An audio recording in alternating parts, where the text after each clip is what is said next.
അവനവൻ ആത്മസുഖത്തിന് ആചരിക്കുന്നവ അവരന് സുഖത്തിനായി വരേണമെന്ന് കൽപ്പിച്ചരളിയ ശ്രീനാരായണ ഗുരുദേവൻ വാദിക്കാനും ജയിക്കാനുമല്ല, അറിയാനും അറിയിക്കാനാണെന്ന് പറഞ്ഞ തൃപ്പാദങ്ങൾ ഒരുവന് നല്ലതും അന്യനല്ലലും ചേർത്തൊരു തൊഴിൽ ആത്മവിരോധി ഓർത്തിടേണം എന്നുപദേശിച്ച ശ്രീനാരായണ ഗുരുദേവൻ അങ്ങനെ മഹിമാവാർന്ന് അകവും പുറവും നിറഞ്ഞു നിന്നുകൊണ്ട് സകല ജനങ്ങൾക്കും അറിവായും ആനന്ദമായും സത്യമായ ചിന്ത കൊണ്ട് നിറച്ച് ഭഗവാൻ വിളങ്ങുന്ന ഉല്ലല ഓങ്കാരേശ്വരം ക്ഷേത്രത്തിൽ ഈ മഹനീയമായ സുദിനത്തിൽ ഇവിടെ ഇരിക്കുന്ന ഒരു ഫോട്ടോയുടെ മുമ്പിലാണ് ഞാൻ ഇരിക്കുന്നത്.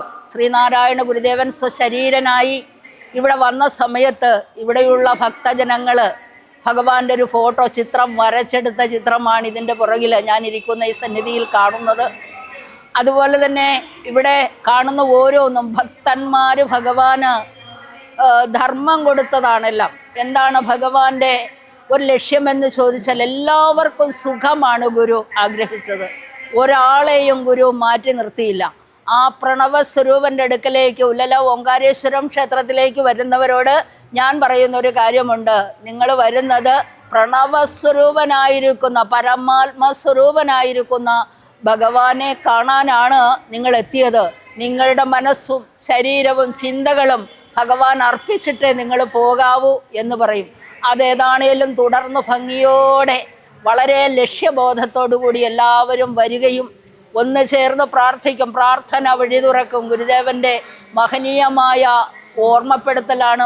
പ്രാർത്ഥിക്കാത്തവർക്ക് ഉപ്പിടാത്ത കഞ്ഞി കൊടുക്കാൻ പറഞ്ഞ ഗുരു ആ മഹനീയമായ കാര്യങ്ങളെല്ലാം കോർത്ത് നിർത്തിക്കൊണ്ടാണ് നമ്മൾ ഇവിടുത്തെ പ്രാർത്ഥനകളെല്ലാം നടത്തിക്കൊണ്ടിരിക്കുന്നത്. എന്താണേലും വളരെ ഭംഗിയോടും മഹത്വത്തോടും കൂടി പ്രാർത്ഥന കൊണ്ടുപോകുവാൻ സ്വാമി തൃപ്പാദങ്ങളുടെ വലിയൊരു കൂട്ടും ശ്രേഷ്ഠമായൊരു അനുഗ്രഹവും നമുക്ക് തന്നിട്ടുണ്ട്.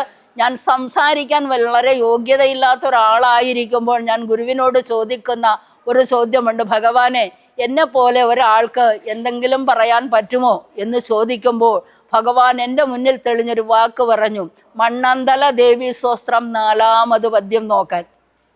അന്ന് അതിനെക്കുറിച്ച് അന്വേഷിക്കുകയോ എന്താണെന്ന് അറിയാൻ പോലും വയ്യാത്ത കാലത്താണ് ഞാൻ അതിനെ അന്വേഷിച്ച് കണ്ടുപിടിച്ച് സാധിക്കും സകലം സമസ്ത ഭുവനങ്ങൾക്കും ഹിതം നൽകി നീ ചേതസ്സിങ്കലിരിക്ക കൊണ്ട് ജനനി ചൈതന്യമായി എപ്പോഴും ബോധിപ്പിപ്പത് അശേഷം അമ്പുതിയിൽ വന്ന് ഏറിക്കലർന്നിടുമ സ്രോതസ്സെന്ന കണക്കു നിന്നടിയിൽ വന്ന് ഏറുന്നു മാറുന്നതേ എന്ന മന്ത്രമാണ്. മണ്ണന്തല ദേവി സ്വസ്ത്രം 4ാമത് പദ്യം നോക്കാനാണ് എന്നോട് എൻ്റെ ഭഗവാൻ, എൻ്റെ സ്നേഹസ്വരൂപൻ, എൻ്റെ പിതാവ്, എൻ്റെ സംരക്ഷകൻ, എൻ്റെ നാഥൻ എന്നോട് സംസാരിച്ചത് ഈ ഒരു വാക്കാണ്. അത് കഴിഞ്ഞിട്ട് ഇന്ന് വരെ ജീവിതത്തിൽ ഒരു സ്ഥലത്തും ചെന്ന് യാചിക്കുകയോ ആരോടെന്തെങ്കിലും ഒന്നും ചോദിക്കുകയോ ഒന്നും ചെയ്യാതെ എനിക്ക് ധന്യമായ ഒരു ജീവിതം തന്ന, എന്നെ നേരാം വഴി കാട്ടി നടത്തിക്കൊണ്ടിരിക്കുന്ന, എനിക്ക് ആയുസ്സും ആരോഗ്യവും സൗജന്യമായി തന്നുകൊണ്ട് ഈ സമയത്തും ഇതുപോലുള്ള കാര്യങ്ങളൊക്കെ ചെയ്യാനായിട്ട് തരുന്ന ഈ സൗഭാഗ്യം ഓങ്കാരേശ്വരത്തപ്പൻ്റെ പൂർണ്ണമായ വരദാനമാണെന്ന് പരിപൂർണമായി വിശ്വസിക്കുകയും ഇതുപോലുള്ളൊരവസരത്തിൽ എൻ്റെ ജീവിതത്തിൽ ആദ്യമായിട്ടുള്ളൊരു കാര്യമാണ് ഞാൻ ചെയ്യുന്നത്. അപ്പോൾ തീർച്ചയായിട്ടും അതിനൊക്കെയുള്ള ഭാഗ്യം വന്നത് സ്വാമിയുടെ ആ വൻപാർന്ന കൃപയാണ്. ഇതെനിക്ക് മാത്രമുള്ളവല്ല, എന്നെപ്പോലെ ആശ്രയിക്കുന്നവർക്കും ഇച്ഛിക്കുന്നവർക്കും ചോദിക്കുന്നവർക്കും ഒക്കെ നൽകുന്ന പരമമായ അനുഗ്രഹമാണ്. അത്തരം ഒരു ശ്രദ്ധയിലേക്ക് വരുവാൻ ഭഗവാൻ നിങ്ങൾക്ക് ആപാദചൂടം അനുഗ്രഹം നൽകട്ടെ എന്ന് പ്രാർത്ഥിച്ചുകൊണ്ട് എൻ്റെ കൊച്ചുവാക്ക് നിർത്തുന്നു.